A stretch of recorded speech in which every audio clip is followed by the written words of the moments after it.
Bonjour Thierry Debarneau. Bonjour Bertrand. Ça a pas mal changé quand même depuis le début, ça s'appelait Médias étudiants, c'est devenu DigiSchool, il y a eu énormément de choses qui sont passées. Oui, ça en a beaucoup évolué, c'est vrai que ça part d'une initiative que moi j'avais eue il y a quasi 10 ans. D'ailleurs, il faudra qu'on fasse une grosse fête. Ça serait bien, oui. Que j'avais eu quand j'étais étudiant, tout seul, de partager mes documents en ligne à l'époque, étudiant en commerce, donc j'avais appelé ça marketing étudiant, et oui, depuis 8 ans, ça a beaucoup évolué. Aujourd'hui, on se développe fortement autour de DigiSchool maintenant, une seule marque. On avait plein de marques différentes. On avait bacques.net, on avait marketingetudiant.fr. Les gens s'y retrouvaient pas. Après, on a essayé de fédérer sous médias étudiants, mais c'était une marque qui marchait pas bien en B2C. Il y a un peu plus d'1 an et demi où on a fait une sorte de fusion-acquisition avec le projet de redévelopper le projet d'entreprise autour de la marque DigiSchool. Et donc maintenant, on a des services DigiSchool BackES, DigiSchool Marketing, DigiSchool Documents, qui se déclinent vraiment tous autour de DigiSchool et sur le web, sur smartphone et sur tablette. On a lancé des applications qui ont été téléchargées des centaines de milliers de fois, et ce, dès le collège. Il y a plusieurs sources de contenu. À date, on a un peu plus de 300 000 contenus pédagogiques.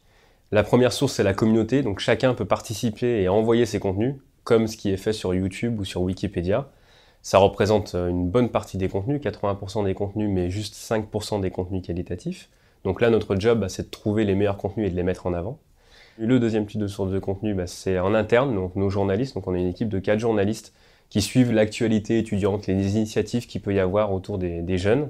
Et puis la troisième source, là où on investit vraiment beaucoup aujourd'hui, ce sont les profs.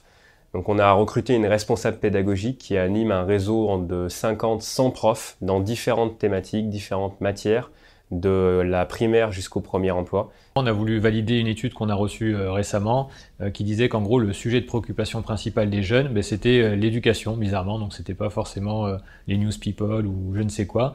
On a vu que 78% de nos communautés utilisaient le web ou le mobile pour chercher des ressources pédagogiques, donc ce qui est quand même quelque chose de très fort. On facilite l'accès à l'éducation en France en faisant nos propres contenus.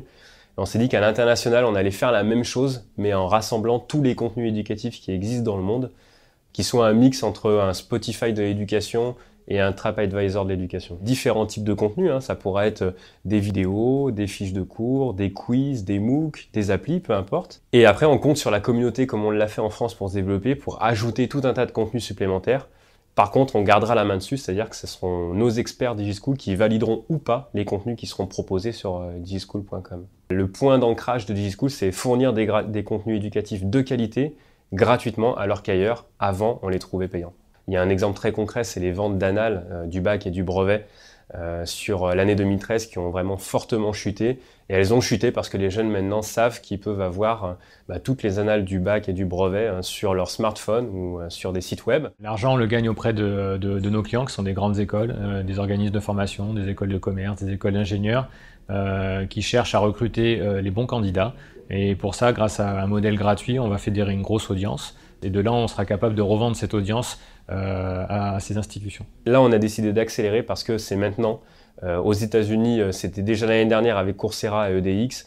Et maintenant, en Europe, on pense qu'il faut qu'il y ait un acteur qui puisse fédérer tout un tas d'initiatives éducatives et on espère que ce soit DigiSchool. On a levé 3 millions d'euros récemment, c'était il y a à peu près 6 mois, pour accélérer, pour développer plus rapidement nos services, nos applications. On lance une offre qui s'appelle MOOC Starter, qui va permettre en B2C aux jeunes de demander la création des MOOC qu'ils ont envie d'avoir, avec tout un système comme Kickstarter où les jeunes pourront voter pour les MOOC les plus populaires et puis on produira nous-mêmes DigiSchool les MOOC les plus populaires.